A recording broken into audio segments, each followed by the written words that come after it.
On today's show, we are talking about the 76ers and the Dallas Mavericks. That'll be tonight in Philadelphia at the Center. Why this is such a big game against a Western Conference opponent. We'll get into that right here on Locked On 76ers. You are Locked On 76ers, your daily Philadelphia 76ers podcast. Part of the Locked On Podcast Network, your team every day.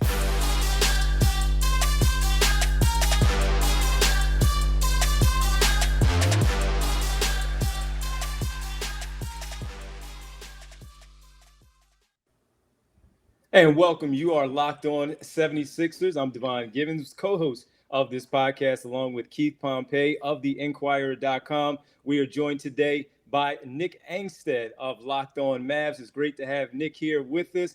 And thanks for making Locked On 76ers your first listen every day. And remember, Locked On 76ers is free and available on all platforms, including YouTube at Locked On 76ers podcast. Again, welcome. Keith, as always, good to see you, man. What's good, man? What's good? What's up, Nick? How you been, buddy? Devon, we got Keith on YouTube. We did it. He's on YouTube. Yes, everyone can see him now. You can start throwing the darts now or throwing something at me now. Let us know in the comments. Absolutely. Let's get them in there because there will be some darts thrown on Friday night tonight with the Dallas Mavericks in town, starting a 3-game homestand for the Philadelphia 76ers. Again, Nick, welcome. Thanks for joining us, man. And the Mavs are coming in tonight, joining the 76ers 42-26, a huge win on the road in Brooklyn. Absolutely a huge win. This Mavericks team is just completely different than what we saw at the beginning of the season. I don't know if you're a Sixers fan, you probably saw some things at the beginning of the season. Luka came in out of shape. This team wasn't playing well. What's Jason Kidd going to be? There's all kinds of questions. There was Porzingis at the beginning of the year. All kinds of questions for this Mavericks team. I'm the NBA channel manager for Locked On, and I put everybody in groups at the beginning of the year. And there was groups that are like, these are the contenders. These are the tankers. These are like the ones in no man's land. And I put a whole group of people together that was like the questionables. They all had these massive, big questions. I think the Sixers were one of them because of Ben Simmons, and then the Mavs were one of them because of Porzingis. And now, at this point in the season, both of these teams have now answered, I think, a lot of those questions. We know what Porzingis is going to bring for the Mavs. He brought in Spencer Dinwiddie, and now Spencer Dinwiddie has become that secondary ball handler the Mavs needed. We know what Ben Simmons brought to the Sixers. He brought James Harden. And so now James Harden is that perimeter option that the Sixers have needed for so long. And so now these teams are kind of in, sort of similar situations. Obviously, the Sixers way more talent than the Mavs have right now, but they have all their questions kind of answered. No, they have. And Keith, as we look into this one, getting ready for the Mavs and to come in, there's still some questions that need to be answered, though, for the 76ers. Yeah, the biggest question is who's going to stop Luka Dončić. Luka is a big guard. Now, in the past, I will say this: the Sixers had some success against them when Ben Simmons played. They would put Matisse Thybulle on him a little bit, right? But for the most part, when it was kind of like clutch time, key times, it was Ben Simmons. And Ben Simmons' athleticism, his length, used to give Luka problems. The last time they played, and Nick, you were in the building, the last time they played, Luka, basically took the game over in the second quarter, late in the first quarter, but the second quarter. Mm-hmm. So to me, the biggest question is who's going to stop Luka?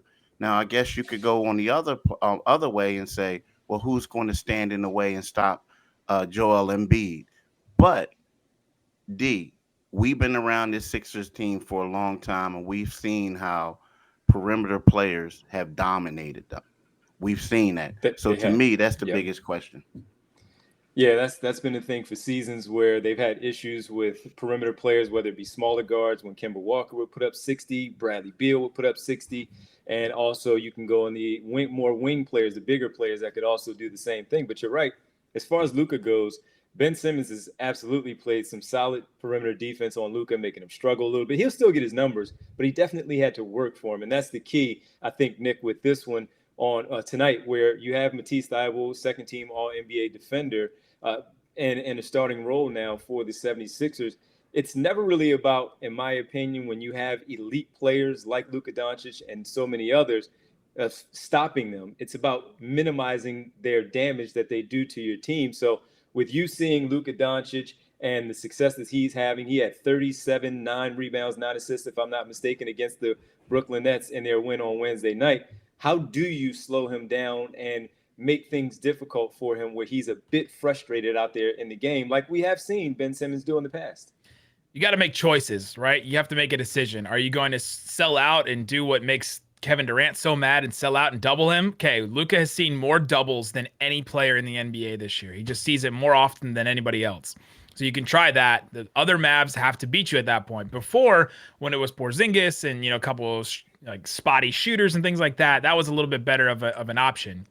Now it's Spencer Dinwiddie, it's Jalen Brunson, it's guys that can attack the rim. And so if you're spreading the floor out with 5 wide with Maxey out there as the 5, or sometimes they even play Dorian at the 5, then all of a sudden you're spreading the floor out. Wow. Trying to get Joel Embiid away from the rim, and then those guys can drive in and score.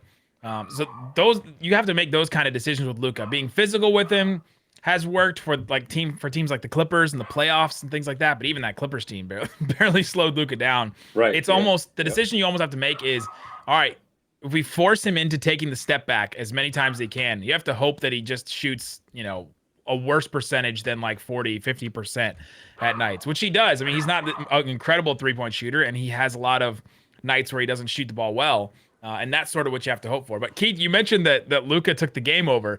You know what took the game over the last time these two teams faced was that rim on the other end of the court. I was sitting there in the arena. That first quarter took 30 real-time minutes to finish because Luka noticed that the rim was off, and then they had to fix the rim, and then there's that whole delay. And I think I was in the arena from like 6 p.m. till like 2 a.m. trying just for that one game because of that whole stoppage. I know for sure in the studio as I did post game, I didn't leave the studio till 2 a.m. Eastern Standard Time. I didn't leave. It was terrible. Yeah, I blew my deadline. 45-minute delay. Yeah, I blew my deadline. But it was funny because then Boban was, he just does what Boban does. He just stands up and just thought he fixed it. And you're like, whoa, it's not fixed. And then when you saw the guys running back, you know what I mean?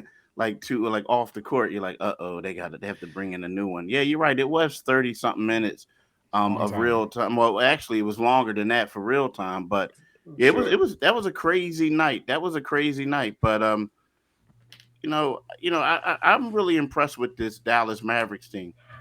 And the reason we're talking about Spencer Dinwiddie now, think about how he used to dominate the Sixers back in the day when he was with Brooklyn. Yeah, he used to come in there, Nick, and just destroy him. It was embarrassing, the things he used to do to him. It was like the Sixers fans would get elated when Spencer Dinwiddie didn't play. And we're talking like, it's not KD. I mean, am I right? Am I right, D? No, like when Spencer Dinwiddie go didn't trade play. for him. Go trade for him. That's what he calls. Every team has those guys. Every team has those guys that just kill your team, right? For the Mavs, it's like Julius Randle, DJ Augustine. I don't know why it's DJ Augustine, but that dude just comes in and he's like, I'm gunning for the Mavs. It's probably because he played at Texas or something like that. But yeah, there's always those players. You know what, guys? I want to talk to you guys about Bet Online, right?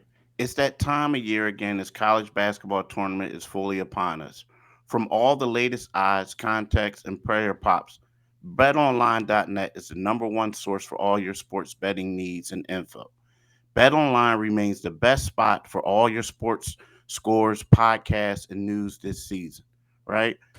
Head to the website today and use the mobile device to learn more about the trends and actions, right? And it's not just about basketball. BetOnline is your continued source for all your sporting wagering information needs, including live betting and your favorite Vegas casinos games. Bet online, where the game starts.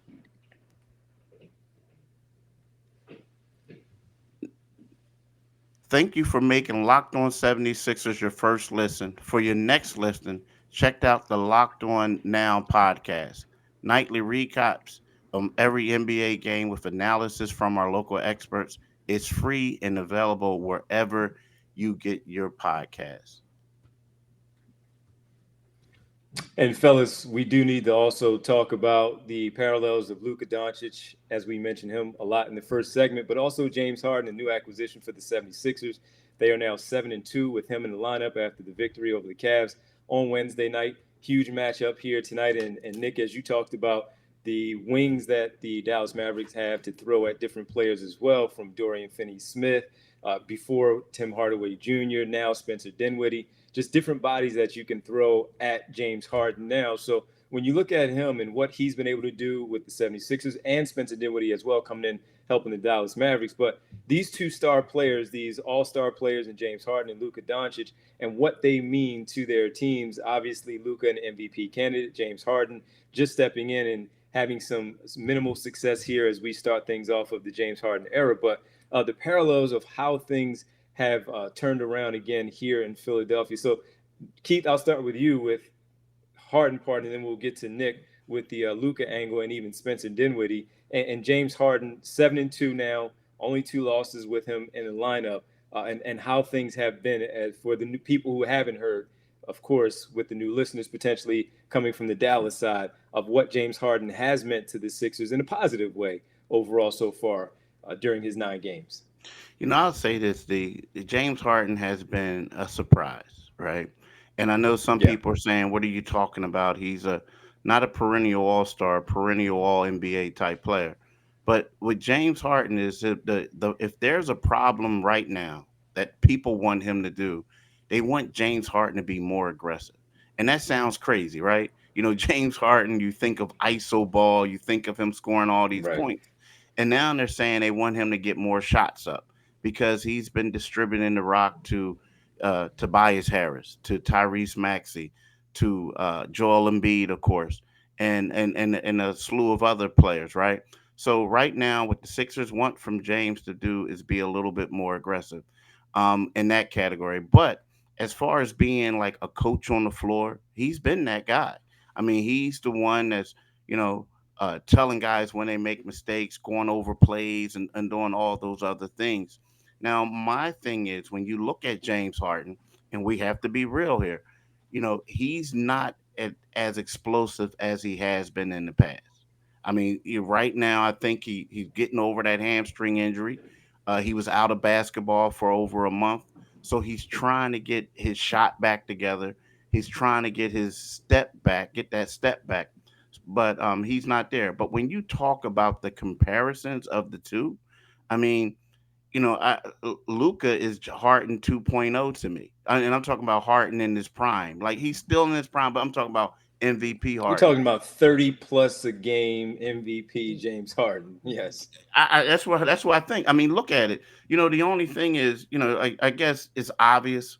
One guy's a black guy from LA, the other guy's a European guy, right? You know what I mean? That's the obvious. But when you look at their height, their skill set, their strength, I mean, they're very similar. And it's funny that you say that we were talking about this, because I remember when I spoke to Doc Rivers the first time about Harden, he brought up Luka. Luka. So, there are a lot of comparisons. And Nick, can you just touch on, your thoughts on this? Yeah, these two guys, I mean, they rely on I talked about it in the first segment. What do you do to stop these guys? You have to try and basically make them make the shot that they're known for, right? That step back 3. Luka has how many game winners has he hit with the step back? James Harden has hit more step backs than probably, like, if you think about it, the majority of NBA players have probably hit shots, right? Because the majority of NBA players over history, there's a ton of them, right? And they probably didn't hit a ton of shots in their career. James Harden maybe has hit more step back threes than some of those guys, like some guys in their entire career.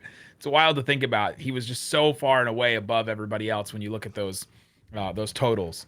And so for these two guys, you have to make those decisions. You have to decide, okay, what do you want to, sell out? And for the Mavs, they also have to stop Joel Embiid in the paint. And what they did in that first game. Exactly. What they did not, and they do it playing smaller, like Dwight Powell's like 6'9", 6'10" center. Maxi Kleber's 6'9", 6'10" center. And those guys aren't the biggest, strongest guys. And they're not going to throw Boban out there. Marquise Chris is coming back from an injury. He had been kind of a help to them. But what they did in that first game was they're going to throw a double at him every single time and hope that those other guys beat them. Okay, well, in that first game that they played this year, those other guys were, Tyrese Maxey, Seth Curry, Tobias Harris. They had okay games. Maxey had 18 in that game. Tobias only scored 13. But now that other guy is James Harden. Like, all of a sudden, when you have two guys like that with Harden and Embiid, it makes it a lot harder for a defense like that. Reggie Bullock for the Mavs is going to be out. And so for the Mavs, they haven't had their full complement of wings to be able to, play the rotating defense that they've been playing to, where they can throw the double like they did against KD the other night, and then recover really quick and get the other guy across the court when he's, when it's thrown to James Harden or somebody else. So that's going to be a little different. That's going to be a little difficult. But these two guys, and Harden and Luka, you guys think that these teams can win titles if they're just solely relying on a guy like that? Or do you think that they have to have a guy like Embiid next to him? I think this is going to be a really interesting experiment in the playoffs with the Sixers this year. It is. And when we looked at last season, Embiid had a phenomenal postseason, and you had Seth Curry honestly played really well, especially in that Atlanta series until he didn't defensively in that Game 7 where Kevin Herter hung 27 on Seth Curry trying to defend above his weight in the playoffs. Been there. Exactly. Been there. Yeah. I still have visions of him guarding Kawhi in the playoffs. Oh my goodness. Yeah, it was tough, man. But yeah, so I think, of course, with Embiid being Embiid, he's going to get his. To your point now, it's having that other guy, and that other guy being James Harden is not a bad option. And it's a little bit different from him in the past, where he was always the option and had the secondary being Dwight Howard, Russell Westbrook, Chris Paul, in no particular order, but those were his guys, even Chandler Parsons, if we go all the way back to when they really first started getting things going in Houston. But now you have him as the second option. What is he going to be doing? Tyrese Maxey has been there. He had a big Game 6 against the Atlanta Hawks. So how do they get it done? And so far, Nick, paying attention from afar, I'm sure you've seen it, that Tyrese Maxey has had really good games as the third option, if you will. Tobias Harris is now starting to show that that option as well as a third or even a fourth, but also getting high double digits when we're talking somewhere between 16, 19, and even 26 that he also had in the game against the Orlando Magic. So I think personally, and Keith and I have talked about this on this Locked On 76ers podcast, that the depth overall with the help off the bench outside of George Niang and I guess Danny Green, there has to be someone else that steps up. So to your question, you can, but the Sixers still, it seems they're still missing something. I don't know how it is for you with the top-heavy West that has Phoenix, Memphis, and Golden State, and now Steph Curry potentially out indefinitely with the ankle or the foot injury. What about you with Luka and the supporting cast that he has there? How far do you believe that the Mavs can go? I still think they're a piece away, right? Like I still think they need that other guy. I mean, the centers that is kind of a problem. But I mean, like you just mentioned, this West, like I was just looking at some of the injuries for the teams right now in the West. Like the West is a little wide open. The Suns with Chris Paul, like, is that a sure thing he comes back and is pretty good? Probably, right? It's just a hand injury. Yeah, he will. He'll come back. Yeah. So that team will be a buzzsaw still. Just a hand injury. Yeah. Just a hand. It's all well, you only shoot past one arm. He played with one arm last season in the playoffs. Yeah. Not just a hand. Funny. It's just a hand. You don't use that. Yeah. But then, like, is Memphis really scaring you in the playoffs? The Mavs have won the season series against Memphis this year. They kind of had their number over the last couple of years. Golden State Warriors with Steph Curry. That one's definitely more concerning than Chris Paul. Like, I don't know if I would joke about the Curry injury right now being a foot. The Utah Jazz, the Mavs have been okay with that matchup, and I don't think anyone's scared of them in the playoffs at this point. And then there's the Nuggets. Kind of same thing with the Sixers, and they have Embiid and they have Jokic, and Jokic is going to get his numbers, but who else is going to beat you on that team? And so the Mavs can go if they avoid the Suns. I think they can match up with anybody, but I wouldn't. They're not going to be favored, and I wouldn't pick them to go to the finals.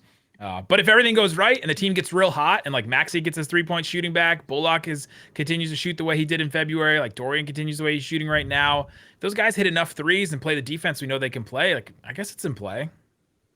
I guess even Davis Bertans, since you added him to the roster, he can to do what? Certainly hit a shot. He can certainly hit a shot. He can catch that check of that big number that isn't it funny to the Mavs. I don't mean to like make fun of him or anything like that, but think about it. When he was up for that money, that contract, he destroyed the Sixers. I mean, Nick, it was crazy, wasn't it? It was like, everybody in Philly was like, we need to get him. Go get that trade for him.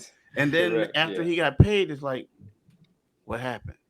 Yeah. What Well, happened? the situation in Washington is so weird, right? Like Dinwiddie has talked about it a lot, where he said, that situation was weird. Nobody knew where their minutes were coming from, and then Dinwiddie's whole situation where he was trying to be a leader, and they were like, "No, don't be a leader. We don't like you." And then Not you, not you, not you. not you, anybody but you. And they're like, "Okay, well, I'm gonna leave," and then they're gonna be worse. And I don't know. That whole situation in Washington this year was weird. And now Bertans, I'll give him a little bit of credit, is that he's when the situation in Ukraine first started happening, one of the first things he said after a post game was, "Hey, I can't think about anything besides what's happening over there." He's from Latvia, and he's like, "This whole conflict is very close to home for me, and it's really close to involving my family." And so, I know I'm going to clown on him because he goes 1 for 8 from 3.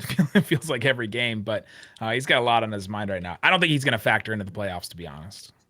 No, that's interesting because he definitely can knock it down whenever he's in a good place. I guess when the contract is up, he can certainly hit some shots for you. But guys, we can preview the game. We have to get into a little bit more of the game preview and also look at Maxey and Brunson, Jalen Brunson, Tyrese Maxey, how they're fair in this one as we continue to do that. And let me tell you guys about, well, as I try to get back into it as far as my playing shape and getting back into the game. And I started on you guys' advice, taking a little bit of the Athletic Greens serious here. And that's because they have been a fantastic, high quality product here where I don't like taking vitamins. I'm never responsible enough to remember to take the vitamins and all of these things, these food source, different types of things that they have out there, the vitamins and all of that. I just can't get into it. So what I've been doing, again, speaking with you guys,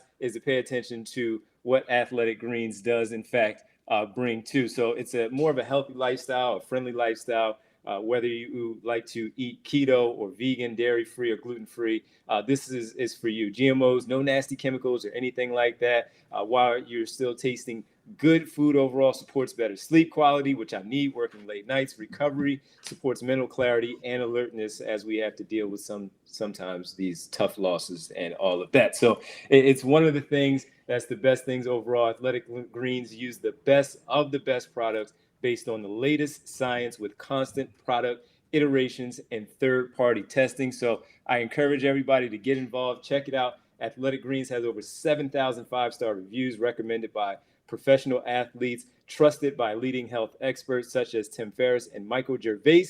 So listen, right now it's time to reclaim your health and arm your immune system. Big time. The weather is changing. It's starting to look nice out there with convenient daily nutrition, especially heading into this new season where allergies and all starting to get into everything. Just one scoop in a cup of water every day. That's it. No need for a million different pills and supplements to take out for your health. To make it easy, Athletic Greens is going to give you a free 1-year supply of immune-supporting vitamin D and 5 free travel packs with your first purchase. All you have to do is visit athleticgreens.com/NBA network. Again, that is athleticgreens.com/NBA network to take ownership over your health like I have and pick up the ultimate daily nutritional insurance.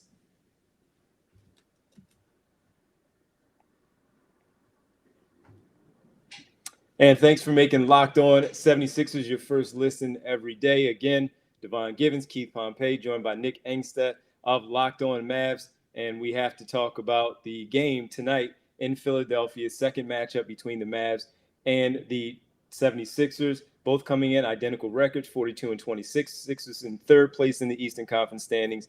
The Mavs right now in fifth, still fighting for a good position. I have to ask this before we get into Tyrese Maxey and Jalen Brunson, Nick. You hear a lot of positioning for your first round matchup or positioning for matchup in the postseason. Do you get the sense that that's also the case there in your town for the Dallas Mavericks? I mean, we're going to talk about it. I'm going to talk about it every day. Okay, can they pass up the Jazz? Can we avoid potentially four games in Utah? I'm not sure if you guys have been to a playoff game in Utah. Keith, have you ever been to a playoff game in Utah? Nah, not in Utah. I've heard they're not great. No, they're not. What are you talking about? Like after the game, the nightlife? That's not No, great. Or the game. I wasn't even going there, but okay. Yeah, Dirk said it's not a good town. Oh. I would agree with Dirk, but just that, the fans are real close to the court and they have a home court advantage there. And so, yeah, we've talked about it a lot. A couple people have tried to ask different Mavericks and Jason Kidd, and the answer has just been it's too early to do that. I don't know when is not early enough for teams to mention it. They probably never will.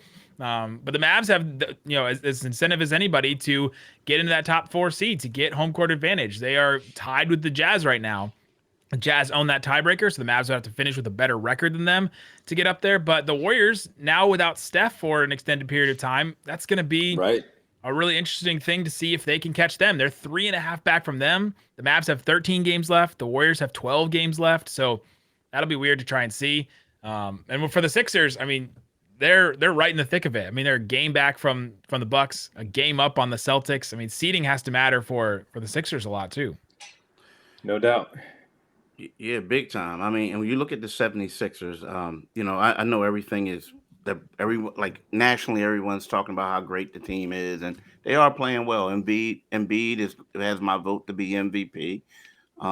James Harden has been a great co-star, but I honestly believe if the Sixers get the wrong first round matchup, their season could end early, could end in the first round. I think that when you look at the 76ers, the best case scenario for them is to get the 3rd spot, and for the Cleveland Cavaliers to somehow,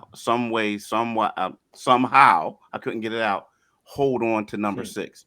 I think that Toronto is a bad matchup for them. Toronto, to me, when you look at the Raptors, they have a bunch of 6'8" dudes you never heard of before, a bunch of them, and then they go there and they're kind of like interchangeable parts, and they play well.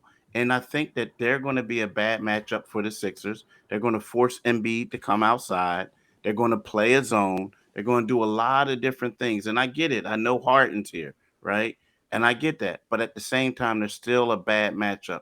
The other team, if I'm the 76ers, I want to stay completely away from. I mean, to the point that I want the league to sign a petition and put the Brooklyn Nets in the Western Conference. I feel like that if Brooklyn, it plays the Sixers, I don't think the Sixers can match up with them. I just don't. I mean, you look at Embiid, he's a great player. But I feel like Brooklyn, as much as the people in Philadelphia hate Ben Simmons, the players in Brooklyn hate James Harden for the reason because he left, right? They're not going to come out and say it, but they're going to play hard for them. And I also think that by the time the playoffs come, Kyrie is going to be playing home and away games. So, I just feel like those are bad matchups for the Sixers. Again, I don't like them playing against Boston, right? I feel like their best bets to get out of the first round is Chicago and Cleveland. Yeah. Right. Yep. Absolutely. So, listen, I hear you. It's going to be a fun, fantastic playoff run for both teams, of course, in each conference. And I do have to ask you, though, Nick, when we look at these 2 players, in Embiid and Harden, and you speaking of Luka Dončić and Spencer Dinwiddie coming in, you have 3 ball handlers, and the third being Jalen Brunson. He's had an interesting career there, interesting season where it looked as if he was going to be. He has been the starter, has been doing some really good things there. And we, of course, are very familiar with his game from his time at Villanova, as well as a standout player. We talk about Tyrese Maxey as being maybe an X factor along with Tobias Harris. And watching some of the Dallas games and also listening to you speak about it, it seems that Jalen Brunson is also one of the X factors for this team. So when you look at, can we look at them and say that they are also, when we talked about parallels earlier with Luka Dončić and James Harden, can we also look at where we have Maxey as an X factor? Can we look at that parallel and say Jalen Brunson can also be that for the Mavs? Yeah, I think they're in similar situations, right? Where they all of a sudden they had this situation where like Porzingis was missing games, so Brunson became that second option for the Mavs. Ben Simmons was out, and so Maxey kind of rose up and became that second option for the Sixers at a certain point. And then all of a sudden they bring in a new guy, Harden for the Sixers, Dinwiddie for the Mavs, and now they've sort of like been bumped down the totem pole a little bit. Sure. I think Maxey has responded better to this than Brunson has so far. Brunson is a guy that is really efficient getting to the rim and getting shots around the rim, not necessarily at the rim, but around the rim in the paint, and he's worked in that way. But they need him. They need him to hit some shots against some of these teams. He's been played off the floor in playoff games. They'll just put a guy like Tybal on him, or they'll just put a wing on him, and he'll just get taken out of games. And so that's a big thing that I think will affect the Mavs, and then I think will affect the Sixers too with Maxey, right? Like he has to be really big for the Sixers in order for them to probably beat some of those other teams if it's not the the Bulls or the Cavs or somebody like that. Right. Absolutely. He needs to be that guy that can get you 20 plus from time to time. Be that third option. His speed and so many different things. His improved three-point shooting also plays a big factor. Finally, before we let you go, Nick, and before we step out of here, Keith, Nick, I got to ask you, MVP right now, who would you lean more towards? Keith said he'd probably give Embiid the vote right now. I was going to say, vote, Nick. I'll defer to the guy with the actual vote, right? I'm going with Embiid. I'm going with Embiid. I mean, I think last night was a prime example. He had to score 35 points and grab 17 rebounds for them to beat the Cavs. And I think it's been like that a lot. Well, I don't think it has been that way a lot all season for the 76ers. So for that, he's the MVP. If Embiid had one of these injury-plagued seasons, the 76ers would probably be the seventh seed in the East right about now. If that. Nick, where does Luka Dončić fit in this conversation that has a few less than 20 games now in the season? Yeah, I think he's probably going to come in fourth, right? I think it's going to be like Embiid or Jokic. Giannis will probably get that third spot, and then it'll probably be Luka, and then probably DeRozan, right? Like that's probably going to be the top five. I don't know if anybody else, like Tatum has made a little run here, but I don't think he rises to the occasion of MVP. So I think Luka will probably slide into fourth. Does that placate Mavs fans that have been like, put him in the conversation? Like, okay, we'll put him in there. He's just fourth though. But yeah, that's probably where he is. The weird thing about these teams though is if you look at, you can't really compare team success with these teams, right? Like the Sixers have 42 wins right now. The Bucks have 44 wins. The Mavs have 43. The Nuggets have 42 wins. Like they're all kind of in the same spot. There's not really that team. Yes, they are. The Bucks recently where they were like, 60 win team and up there. There's not really a team like that stands out. And so it's going to all come down to, what do voters value more? Do they value, the team around you? Then it's probably Jokic then, because Jokic has the worst team of any of these with Murray and Porter Jr. out. But it'll be interesting to see how it shakes out. No, absolutely will. Well, Nick, we have to thank you, man. It was a pleasure catching up with you and helping us preview the game tonight. Big one for both teams, as we've talked about for the entirety of this podcast. And make sure everyone, for all the people on the Sixers side, if you're interested in the Mavs and their run as well, check out Nick. And even if you're not, Nick runs a great show overall on the Locked On Mavs podcast. So check Nick out on the podcast. Tremendous work. They just had Theo Pinson on, and they were just talking about all kinds of stuff. So it was real fun. So make sure you check out Nick on the Locked On Mavs podcast. Keith and I will be back with you on Monday morning, going over the game on Sunday night against a tough Toronto Raptors team and previewing the game on Monday night, back-to-back situation, hosting the Miami Heat as well. I'm Devon Gibbons for Keith Pompey. And this is, again, thanks for making Locked On 76ers, pardon me. I'm looking at you. Either one of them. Make either one of them your first listen. Thanks for making Locked On 76ers and Locked On Mavs your first listen every day. And again, our episode on Monday will be previewing the game on Monday night and going over everything that happened on Sunday night. Now make your second listen Locked On NBA. Locked On experts covering the biggest stories around the NBA every Monday through Friday in less than 30 minutes. It's free and available wherever you get your podcast. We'll talk to you on Monday. Peace.